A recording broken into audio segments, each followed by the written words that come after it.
कहीं अगर उसको आंख में आंख हो गई होती, वो दिव्य नेत्र ज्ञान चक्षु खुल गया होता, तब तो उस नूर में, उस प्रकाश में पहचान लेता। तो हिंदुओं और मुसलमानों और सिखों और ईसाइयों, ये जाति दौलत, ये जन्म जात की संपत्ति महात्मा फकीरों के पास सबकी है। जो भी इच्छा करे, हिंदू मुसलमान सिख ईसाई, वो महात्माओं के पास जाकर के इस दौलत को ले आए, इस संपत्ति को ले ले। ये सबकी है, किसी एक की नहीं है। और जो इसमें भाव भक्ति करेगा उसको ये दौलत मिल जाएगी। भक्ति नाम किसका है? आज्ञा का पालन, और कोई भक्ति नहीं। भक्ति नाम कोई तस्वीर देखने का नहीं।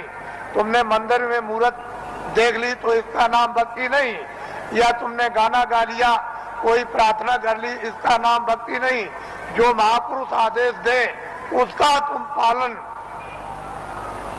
प्यार से करो, इसको कहते हैं भक्ति। यह है भक्ति। हमने राम को नहीं देखा, हमने कृष्ण को नहीं देखा, हमने तुलसीदास को नहीं देखा, हमने मोहम्मद साहब को नहीं देखा, हमने ईसा मसीह को नहीं देखा, हमने पैगंबरों को नहीं देखा, हमने योगियों को नहीं देखा, ऋषि मुनियों को नहीं देखा, तो आप किसका पालन करोगे? रामायण समझ में आती नहीं, गीता समझ में आती नहीं, कुरान समझ में आती नहीं। अगर समझ गए होते तो रहम ना आ जाता, फिर जालिम तो नहीं रहते, हृदय में दया नहीं आ जाती, निर्दयी तो नहीं रहते। लेकिन वो तो तुम्हारी समझ में आता नहीं। तो भक्ति नाम है आदेश का पालन। जो आदेश का पालन कर लेगा वो तो महात्मा बड़े दूर के देखने वाले होते हैं। वो धीरे धीरे धीरे धीरे धीरे धीरे चारों तरफ से जाल डालकर और ऐसा तुमको फंसा लेंगे। पहले कुछ नहीं बोलेंगे, धीरे से फिर फंसा लेंगे, और जब शिकंजे में आ गए तब फिर ठीक करेंगे। वो बड़े होशियार होते हैं। वो इस तरह से ठीक करते हैं जैसे एक भृंगी एक झींगुर को पकड़ते ही फौरन उसने मूंछ काट डाली बिल्कुल, और टांग काट दी, उसके पर को काट दिया, और बिल्कुल उसको संपुट कर दिया कि अब न उड़ सकता है न चल सकता। बिल्कुल करके बराबर कर दिया उसको एकदम, और उसको पकड़ लिया और ले गया, और छेद पर अंदर की तरफ सुराग में बैठा दिया, और दरवाजे पर बैठ करके भृंगी बस फिर आवाज देता है 24 घंटे। जब उसने भृंगी ने आवाज दिया 24 घंटे के अंदर, तो उसने अपनी सारी शक्ति को झींगुर में भर दिया, तो पर भी जम आए, उसके पैर भी जम आए, उसकी मूछें भी जम आई, और बस 24 घंटे के बाद जो निकला तो फौरन उसने दूसरे को पकड़ा और उसको संपुट कर दिया। तो महात्मा बड़े होशियार होते हैं। तुमको नहीं मालूम कि वो कैसे पकड़ते हैं, आपको कुछ नहीं पता, जानते ही नहीं हो। इसलिए आप ये मत समझो ये सूखा सत्संग नहीं है। आपने कल देखा अपनी आंखों से कि 4 बजे से लाइन लग गई और सारी रात जाड़े में बैठे रहे। तो आपको ये जानना चाहिए कि सारी रात जगह एक तपस्या की, ऊपर से सर्दी थी, और लाइन में धीरे धीरे बैठ करके खिसके हैं, धीरे धीरे आए, और लाइन अभी तक लगी हुई है। अगर इसको देख करके तुमको अगर कुछ भी देश का और तुमको धर्म का और अध्यात्मवाद का और मोहब्बत प्यार और महात्मा फकीरों और सेवकों का अगर अनुभव नहीं होता है तो तुम्हारी बुद्धि जानवरों से भी गई गुजरी। फिर तो मैं ये कहूंगा कि जानवर ही अच्छे, आदमी अच्छा नहीं।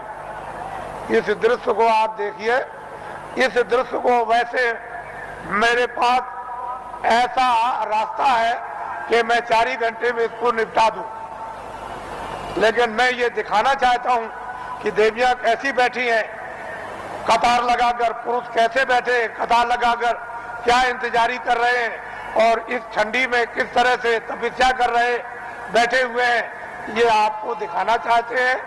ये महात्माओं का गोपनीय राज है। ये राज और रहस्य कुछ दिनों के बाद आपकी समझ में आएगा, अभी तो नहीं आ सकता। इसमें अगर आध्यात्मिकता का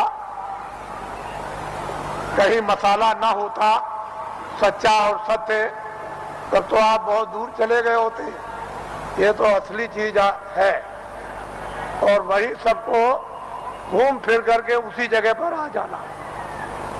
आएंगे वही, वो रास्ता एक दिया जा रहा, अभी रास्ता और रास्तों के स्रोत अभी खोल दिए जाते हैं, तो चारों तरफ गली पूछे से और फौरन पगडंडी और सड़कों पर आकर और फौरन आ जाएंगे बिल्कुल। फिर आप देखिएगा इस दृश्य को, तो आप ऐसा मत समझो।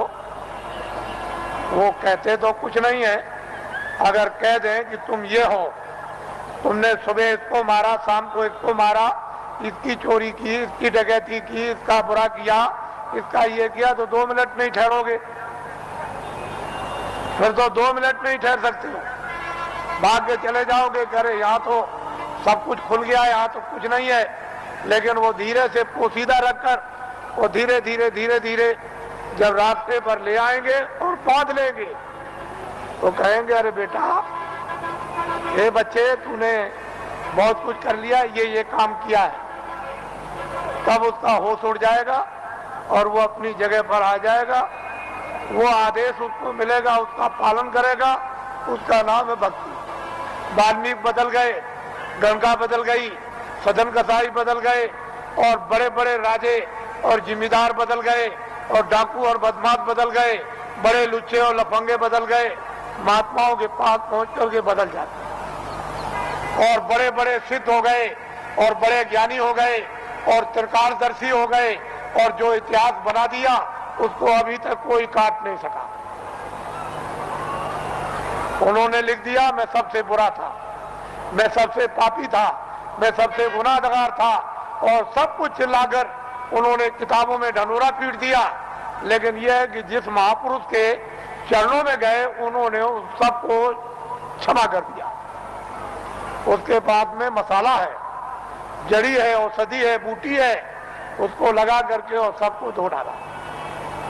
तब उसको स्वच्छ और साफ और निर्मल और शुद्ध और पवित्र है उसको कर दिया। उसकी तब महिमा होती है, तब गुणगान होता, तब भक्त और भगवान की लीला होती है। नहीं तो वैसे तो कौन भगवान को पहचान सकता है? भगवान तो भक्तों को पहचान लेगा, लेकिन भक्त कौन है? कोई नहीं। भक्त और भगवान का एक रस, एक रूप और एक भाव जब बन जाता है, तब लीला होती है भक्त और भगवान की, स्वामी और सेवक की, और मुर्शिद और मुरीद। तो मुसलमान जो मस्जिद में इबादत करते हैं, उनके इबादत करने का तौर तरीका सही नहीं है, गलत है। इसलिए मुसलमानों की इबादत खुदा कबूल नहीं कर रहा। क्यों नहीं कर रहा? कि उन्होंने अपने दिल और दिमाग को पाक साफ नहीं रखा,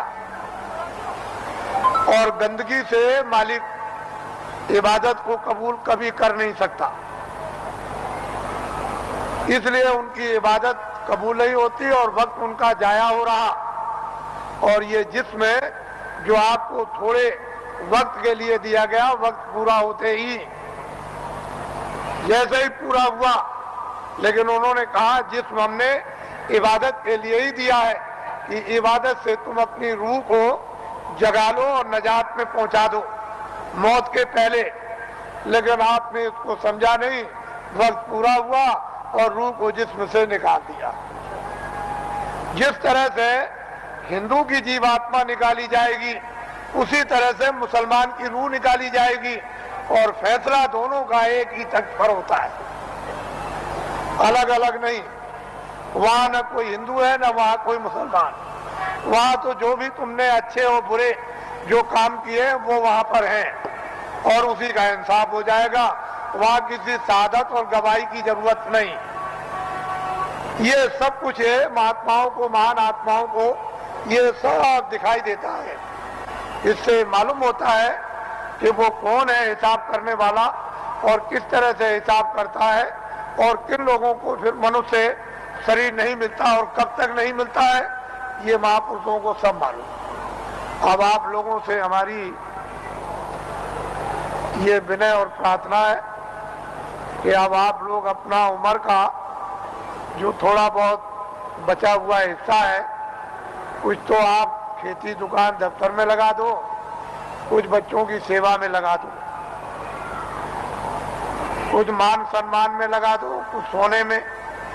थोड़ा सा समय बचाओ इसी मनुष्य मंदिर में, जिस्मानी मस्जिद में, तो सच्चे खुदा की रूह से इबादत हो जाए और सच्चे भगवान का जीवात्मा से भजन हो जाए, तो ये जीवात्मा उस नूर को, यानी वो रूह नूर को वो पाले, यानी जीवात्मा उस प्रकाश को प्राप्त कर ले जो इसकी जान है, जिसके बगैर ये बेखबर और अकेली इस बियाबान अंधकार जंगल में ये मारी मारी फिरती है, उसका कोई सहारा देखभाल करने वाला नहीं।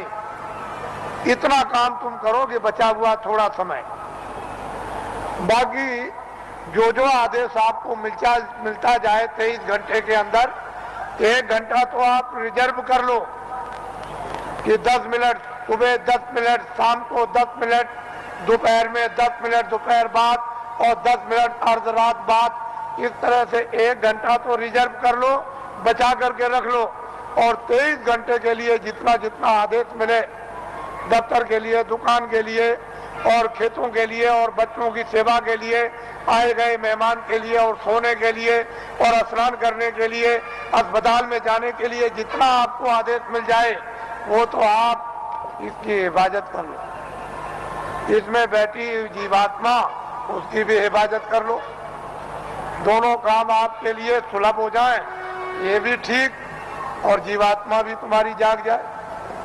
लेकिन इसी से जगेगी जब ये ठीक रहेगा, निरोगी रहेगा और स्वच्छ रहेगा और साफ रहेगा और पाक रहेगा, तो फिर जीवात्मा भी साफ हो जाएगी और निरोगी हो जाएगी। नहीं ये रोगी तो वो भी रोगी, ये गंदा तो वो भी गंदी, मन गंदा, बुद्धि गंदी, आंख गंदे, चित्त गंदा, तो जीवात्मा और अंतःकरण भी गंदा, तो फिर बीमारी कैसे जाएगी, ये रोग और कोड़ कैसे जाएगा। तो इसलिए आप थोड़ा रिजर्व करो अपने समय, फिर थोड़े ही समय के बाद जब नशा उतरने लगेगा तो अफीम का नशा कुछ नहीं, शराब का कुछ भी नशा नहीं, ये वो नशा है कि एक बार पी लो तो फिर कभी चढ़ी उतरती नहीं है। मेरे पास बहुत से लोग आते हैं और बड़े बड़े प्रलोभन दिए कि चलो आप ही को प्रधानमंत्री बना देंगे। अरे मैंने कि चलो, तुम एक प्रधानमंत्री नहीं, लाखों और करोड़ों, उसकी भी जरूरत नहीं है, वो तो कूड़ा कचरा है। प्रधानमंत्री का स्थान कूड़ा कचरा बदबूदार है, ये सब तुम्हारा कोई असर लगने वाला नहीं है। इसको छोड़ दो, धन और दौलत ये सब छाया है, ये वक्त से ये सब अलग थलग, और ये भी छाया, ये मैल है। देखते देखते मिट्टी का मिट्टी में, वायु का वायु में, अग्नि का अग्नि में और आकाश का आकाश में, ये सब का सब जल का जल में मिल जाएगा और कुछ भी पता नहीं चलेगा कि ये कहाँ चले गए। और जीवात्मा जिसके कारण ये चलता फिरता बोलता है, ये बादशाह कहलाता, सेठ साहूकार कहलाता, विद्वान कहलाता और बड़ा बहादुर और दानी कहलाता, वो तो निकल जाएगा, उसका भी पता नहीं। उसी के पते के लिए अनमोल मनुष्य शरीर आपको दिया गया, इसमें बैठकर उसका पता लगा लो और इन्हीं इंद्रियों के द्वारा तुम जो है उस छाया पर, यानी कागज पर लिख मारो कि मैंने उसको देखा, जिसका कभी नाश नहीं होता है, जो चलता फिरता बोलता नहीं, जिसके यहाँ कभी सुबह शाम नहीं होती है, जिसके यहाँ कभी रात्रि और दिन नहीं होता और सूरज और चांद कभी निकलता नहीं, वो एक रस रहने वाला। इसलिए आप थोड़ा समय बचाओ, ये हमारी विनती और प्रार्थना है। हम तो वर्षा आदेशानुसार ये देते हैं, लेकिन उसको संभाल करके रखो। हमारी बात अच्छी तरह से समझ लो। तुमने अगर किसी की नाक काटी है सुबह, तो वो सब फिल्म में आ गई। शाम को तुमने गर्दन काटी तो सब फिल्म में आ गई। वो रो रहा, चिल्ला रहा, सामने पड़ा। मारने वाला भी है, मरने वाला भी। किसी की टांग काट दी, हाथ काट दिया, रात को चोरी या दिन को की, दिन को डकैती या रात को, या आपने और कोई अमानवी काम, ये सब फिल्म में, फाइल में सब छपता जा रहा। और जब तक वो कुछ नहीं बोलेगा, जब तक आपका समय पूरा नहीं होता, और जैसे ही समय पूरा हुआ पूरी फाइल खुल जाएगी। तो आप वहां ये तो नहीं कह सकते हो कि मैंने नहीं मारा, मैंने नाक नहीं काटी हूं, तो सामने होगा और तुम भी सामने होगे और चाकू चलाते होगे, तुम वहां बंदूक चलाते होगे, लाठी चलाते होगे, तुम चोरी करते होगे, तुम डकैती डालते होगे, सब वहां पूरा का पूरा वो वहां तस्वीर है। तो आप क्या इनकार कर सकोगे? ये बदले देने पड़ेंगे। जब आपको ये अदले और बदले, तुमको दान के, पुण्य के, किसी की सेवा करने के, सम्मान करने के, तुम आदर करोगे, तुम पानी पिलाओगे, खाना खिलाओगे, दवा दे दोगे और किसी मरीज बीमार की सेवा करोगे, ये सब वहां छप जाएगा। तो ये अदला और बदला। फिर वो तुमको मारेगा, फिर तुमको खिलाएगा, तुम्हारी इज्जत करेगा, तुम्हारी बेइज्जती करेगा, तुम्हारा मतलब यह है कि चोरी करेगा और तुम्हारी रक्षा करेगा। जो जिसके साथ जो काम करेगा उसको बदला देगा। इस अदले बदले से कोई चूक नहीं सकता। जब कृष्ण भगवान 56 करोड़ यदुवंशियों को समाप्त कर दिया, पलक के मारते में खून की नदी बह गई, तो जब जाने लगे प्रभात पाटल नदी के किनारे कि अब हम अंतर ध्यान हो जाएंगे, चले जाएंगे अपने गोलोक को, उसी समय एक बहेलिये ने उधर देखा तो उनके पैर में पद्म था। उसने सोचा कि हिरन पानी पी रहा, तो फौरन निशाना लगा करके उसमें मार दिया।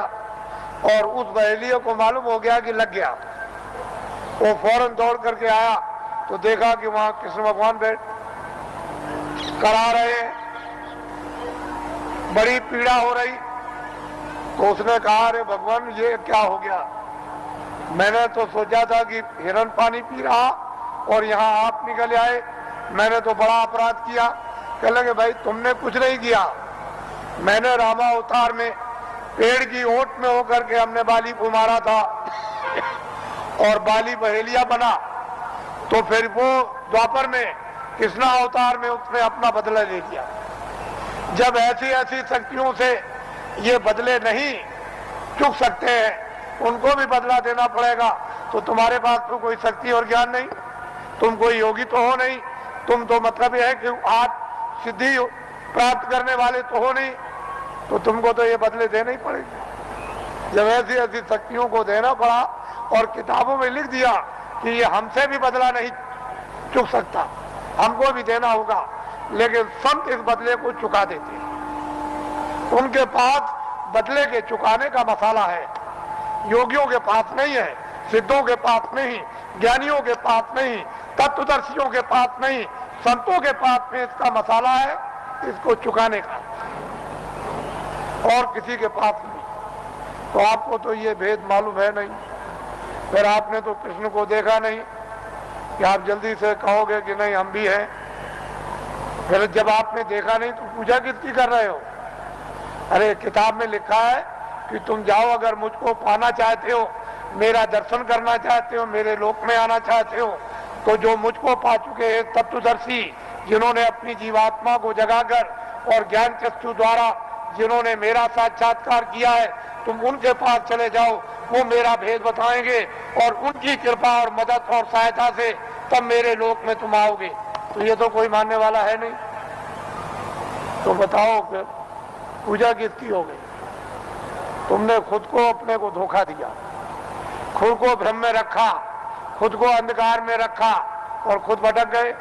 कौन बताएगा आपको? आपकी आत्मा की कौन रक्षा करेगा? कौन संभाल करेगा? माँ बाप कर नहीं सकते, धन दौलत कर नहीं सकता, राजा कर नहीं सकता है और लोग कर नहीं सकते हैं, तो इस आत्मा की रक्षा कौन करेगा? जो किताबों में लिखा हो आपकी समझ में आता नहीं। आप तो किसी महात्मा महान आत्मा को खोजते नहीं हो, और आपके पास भी चला जाए तो आप उसको पहचानते नहीं।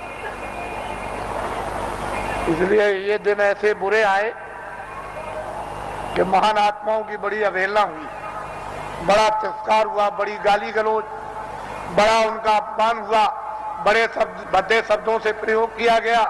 लेकिन हमारा देश तो ऋषि मुनियों का, साधु संतों योगियों का देश है। फिर पीछे आपको अपनी जबान गंदी करोगे, मैली करोगे, पीछे पश्चाताप करना होगा। इसलिए सोच समझ के शब्द निकालो। तुम सब कुछ करते हो दुनिया में, लेकिन संतों महात्माओं के प्रति संभाल कर शब्द निकालो, ऐसे नहीं। तो इसलिए वो मनुष्य है जो अपनी जबान को संभाल करके रखते हैं और धीरज रखकर विवेक से काम लेते हैं, बुद्धि का उपयोग करते हैं। लेकिन बुद्धि ही नष्ट हो गई हो और बुद्धि पर पागलपन का असर आ गया हो, जहर फैल गया हो, तो बुद्धि बेचारी क्या करेगी? वो क्या समझेगी?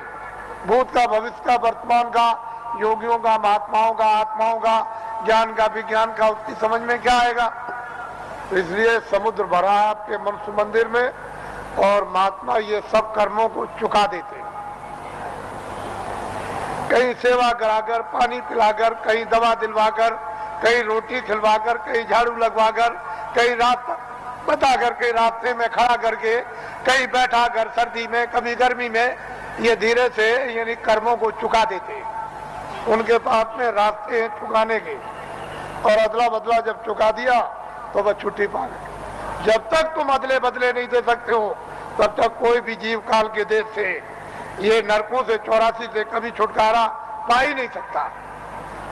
तो महात्माओं के यहाँ भात भात के रास्ते चुकाने के हैं, वो जरा से काम से चुका देते। उसको भी बुला लिया, उसको भी बुला लिया, मद्रास से भी बुला लिया, हिमाचल से भी बुला लिया, जंगल से भी बुला लिया, शहर से भी बुला लिया, हिंदू को भी बुला लिया, मुसलमान को और सिख को भी बुला लिया, और गरीब को भी बुला लिया, और अमीर को भी बुला लिया, और बुला करके बस एक दूसरे की सेवा करा देते हैं, सेवा दिलवा देते हैं, और कर्मों को चुका देते हैं कि भाई अब कर्म चुक गया। तुमने नहीं सुना कि सेठ साहूकार जब कर्जा बांटते हैं और कर्जदार जब देने के लायक नहीं होता, तो अंत में सेठ साहूकार कहते हैं अच्छा जो तू दे सकता है मूल दे दे। तो कह लगे सेठ जी हम इतना दे सकते हैं, हमारे पास सामर्थ्य नहीं। क्या चल जा दे दे, जा मैं अपने कागज से तुझको माफ करता हूँ और ब्याज भी छोड़ देता हूँ। तो छोड़ देता। तो ये ब्याज और कर्म कर्जा ये पहाड़ों की तरह से लदा हुआ है, ये बिना संतों के कोई माफ नहीं करेगा। इसको हमेशा इस बात के लिए जब थोड़े दिनों के बाद जब ये विद्या प्राप्त होगी लोगों को, तो स्वयं लोगों को अनुभव होने लगता है कि कर्म कर्जा बिना संतों के, मैं ब्याज के, ये चुक नहीं सकता। आप इसको जानते हैं, मालूम है आपको, लेकिन बहुत सुलभ है, बहुत सरल है, बहुत सहज है। तो इसलिए ये स्थान है जो आपको कल और परसों बताए गए। इन स्थानों पर ईश्वर और ब्रह्म और पार ब्रह्म और महाकाल पुरुष बैठे हुए हैं। इन्होंने अपने देवी और देवताओं को, अपने मतलब ये कारगुजार बड़े बड़े पदाधिकारियों को अपने अपने लोक में इन्होंने स्थापित कर रखा है, और वो सब काम करते रहते हैं। जैसे ब्रह्मा विष्णु महादेव और पार्वती लक्ष्मी और सावित्री, और इन्होंने अपने अपने और लोगों को काम दे दिया, और आद्या महाशक्ति ने इनको काम दे दिया, और निरंजन भगवान ने एक आद्या महाशक्ति का लोक बनाया, जिसमें इतना बड़ा लोक है कि मृत लोक से ज्यादा बड़ा स्वर्ग, और स्वर्ग से ज्यादा बड़ा बैकुंठ, और बैकुंठ से बहुत बड़ा शक्ति लोक। उस शक्ति लोक में स्त्रियां राज करती है। पुरुष स्वरूप का यानी पुरुष रूप का और पुरुष की शकल का नाम और निशान नहीं है, वह सारी की सारी स्त्रियों का राज उस मंडल में, उसको कौन पार कर सकता है? किसकी सामर्थ्य है? उसके बाद निरंजन भगवान का जो धाम है वो तो मतलब है कितना बड़ा, तो कितना बड़ा। उसके ऊपर फिर माया का देश है, वहां माया ही माया है, वहां पुरुष का कहीं भी नाम निशान, उस बड़े इतने बड़े जितने कितने माया के लोग हैं उसमें कहीं भी कोई पुरुष नहीं दिखाई देता। और फिर ब्रह्मधाम, आपको तो ये राज मालूम है। तो इसकी साधना दोनों आंखों के पीछे जो जीवात्मा बैठी है और ऊपर से आवाज आ रही है, लेकिन कान तुम्हारे बंद हो गए और तुम जुग जुग से, यानी कितने कल्प बीत गए जब से आए तब से सो गए। कोई तुमको महापुरुष, कोई योगी, कोई सिद्ध पुरुष तुमको जगाने के लिए मनुष्य मंदिर में मिला नहीं कि तुम्हारी जीवात्मा को घाट पर बैठाल के जगा दे। अब ये वक्त और समय आ रहा, हम उस तरह का सब माहौल तैयार किए देते हैं। जब सब चीज तैयार हो जाएगी, खर पतवार जब तैयार हो जाएगा, वो गीला ना हो, सूख जाएगा, तो बस ऐसे माचिस लगाई तो वो 11 रुपये जब माचिस लगेगी तो भक पेट्रोल की तरह से भक आग लग जाएगी। तो जल भून करके तुम्हारे सब पाप भस्म।